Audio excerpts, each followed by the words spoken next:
Hey, government students. Today we are going to talk about elections, and specifically we're going to talk about congressional elections. So those running for Congress, that means both the House and the Senate together make up Congress. So there's going to be a little bit of difference between the two. So let's kind of investigate that a little bit. All right, so the first thing we need to do before we determine who's going to be in Senate, we need to look at the qualifications if you'd like to run for Senate. Now, the first thing you need to know is that they vary from the House to the Senate itself. So Congress, depending on which House, right, our bicameral legislature, has some different qualifications. The first qualification is going to be based on age. So in the House, you have to be at least 25 years old. Okay. And in the Senate, you need to be at least 30.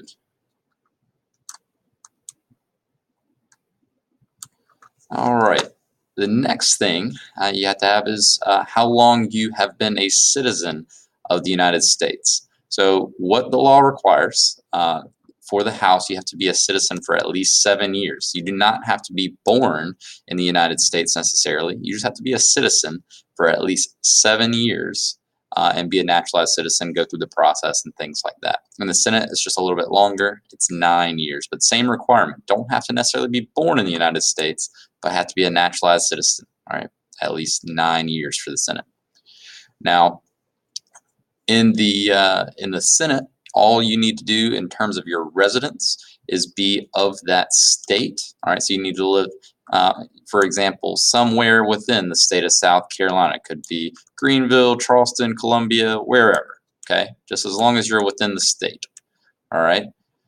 Now, it's slightly different for the House, and we'll talk about this, but you have to live within your specific district, okay? And we'll take a look later on what that means, but in your district, all right, is where you have to live, whether that is, however the lines are drawn. But it's basically a smaller section of the state. So within South Carolina, there's a district, going around the outside of Columbia all the way to Aiken, so that if you have to live within somewhere within those boundaries to be in the House. And then finally, you're going to have different term lengths. A term is how long you serve. So once you're elected, how long do you get to stay there? All right, in the House, it's only 2 years, so you have to go up for re-election every 2 years, and that's every House seat goes up for re-election every 2 years. And so in this upcoming election, in 2018, we're going to see all members of the House come up for re-election again. Okay, so every 2 years, everybody comes up for re-election in the House. Now, it's different in the Senate. All right, in the Senate, all right, it's every 6 years. All right, their term limit ends. All right, and it varies. We know that all states have 2 senators, so it varies. They stagger them, so basically they're not all at once, kind of like the House is. All right, so they vary based on state to state. All right, so there are a couple different types of elections that you need to know. Number one being the presidential election. Of course, those are going to be the highest regarded in terms of voter turnout. In your last one was 2016. Your next one will be in 2020. The 2 years following a presidential election, so 2 years later, so the next one that's upcoming this year in 2018, is going to be termed a midterm election. That's where all the House seats come up for re-election. And 1/3 of all Senate seats. All right, so because it's every 6 years, they don't all do it at once. So 1/3 of the senators will be up for re-election this year. In 2 more years, another third, and then finally in 2 more years, the final third will be up for re-election. All right. We also have off-year elections where neither the House or the Senate nor the president gets elected, but there's still other races such as your mayor, local races, school board, things like that. Those are your least, you have your least voter turnout in those elections. And so those are the 3 main years. So the next year, I guess 2019, will be the next off-year election where you won't see any of the House or the Senate up for re-election, nor the president, and so it's mostly just local elections. All right, finally, these two go together. The two different types of elections we're going to talk more about throughout the unit. There's the general election, which is in November every year. It's always the first Tuesday after the first Monday in November. It's always going to fall on that date. So it's not going to be an exact date. All right, the number changes, but the actual when it happens is always going to be the first Tuesday after the first Monday in November. And that's the main election process that you think about. There's also a primary election process, which just means that each party is going to elect their representative for the general election in November, a few months prior to that. And so they're going to have primary elections where the Republicans are going to pick their candidate, Democrats are going to pick their candidate. So those are the main types of elections you need to know. One last thing to point out as far as qualifications for the House and the Senate is going to be this important Supreme Court case, Powell versus McCormick. Now, you don't need to memorize, Powell by name. However, it is key to understand that it does lay out the rules for being a member of the House or the Senate. So you might think, if you're a felon, all right, someone who has committed a crime, that you should not be able to run for the House or the Senate. However, Powell really kind of proved this wrong. The Supreme Court upheld the decision that as long as you are, follow the qualifications here, you're 25, citizen for 7 years, et cetera, in the House, you cannot be excluded from the House, all right? Meaning that during this time in early 1960s, Powell, was up for re-election. He had committed various crimes. He was found guilty of. However, he, based on the consequences at the time, the House wanted to basically say, because of his history, because of his problems, that we are going to exclude him and not let him into Congress, as in he would not be able to get a vote, things of that nature. But the House struck this down. They said you cannot exclude somebody prior to them joining the House. However, once they are part of the House of Representatives, they can be expelled based on the different qualifications of the law. So if you commit a crime prior to being a member of the House, you cannot be excluded from becoming one if you're elected. However, if you are a current member of the House and you commit a crime, you can be expelled by the House through an impeachment hearing and things of that nature. Okay. So that was the main thing there. So as long as you are, fall into this range, you can pretty much do whatever else as long as you get elected. All right, so take a quick look at the difference between the House and the Senate. Like we said, the House comes up for re-election every 2 years. So 2018, all House seats get up for re-election, but there's not going to be any Senate races this year in South Carolina. The next one will be 2020 when Lindsey Graham comes up for re-election. And then our second senator, which is Tim Scott over here, will come up 2 years later. So they're never going to have senators run in the same state at the same time. So they'll never come up for re-election at the same year. They'll stagger them. So it's 1/3 of all the senators come up for re-election every 2 years because they serve 6-year terms.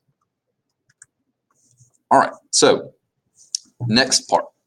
How do you create congressional districts? Okay, so we talked about this a little bit already. All right, the Senate, of course, makes up the entire state of South Carolina.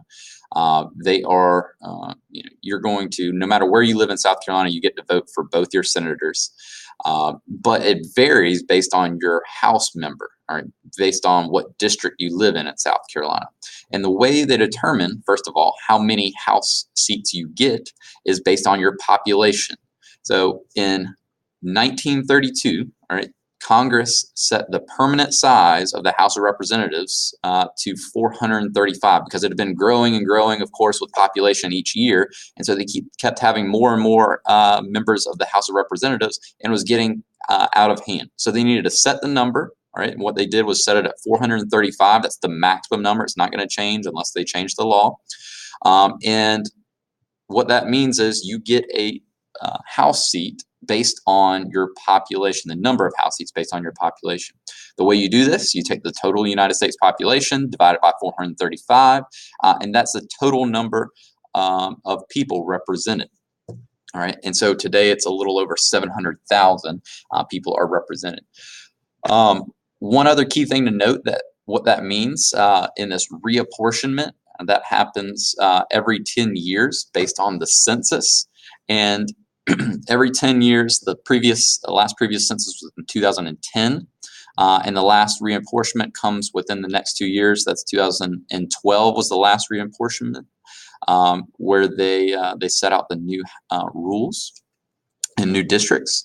Right, and then also you're going to see that determine whether states gain or lose seats in the House. So if you gain population in comparison to other parts of the country, you will gain extra seats in the House. However, if you lose population in comparison to the percentage of the rest of the country, like you see here in this map, you will lose seats.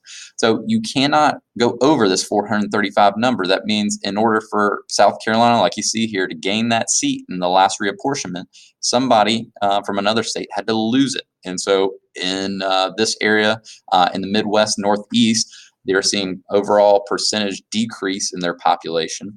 And where we see areas in blue, they're going to gain House seats. So you can never go over again that 435 mark unless they change the law. So that means that if someone gains it, you have to have a loss in another state.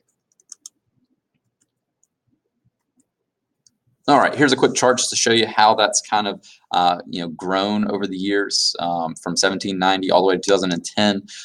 Today, it's over 700,000 people are represented per district. All right, so basically, you just to get that number, it's the total U.S. population, 325 million or so. Today, divided by 435, you get about 700,000 people are represented in each district, and so that's as you can see, a growing trend. And as long as they keep it capped at 435, that's going to continue to increase with population increase. All right, so now that they've determined, how many seats South Carolina's got, how do you draw the lines? How do you determine where we are going to set up these district lines? And the first thing that gets decided is, first of all, who draws it? All right, so the name of this process is called redistricting. So reapportionment is deciding how many House seats a state gets, and then once you determine, okay, it's 7 in South Carolina, how do you draw the district lines? And that term is called redistricting. So the first thing, who gets to draw it, is the state legislature. So in Columbia, we have our state house. The people that work there within the state legislature get to draw it. And so that's a big deal because, more or less, whoever's in power, in terms of party and political power, gets to draw those lines every time, redistricting pops up, reapportionment happens. And so in 2012 was the last time it got redistricted.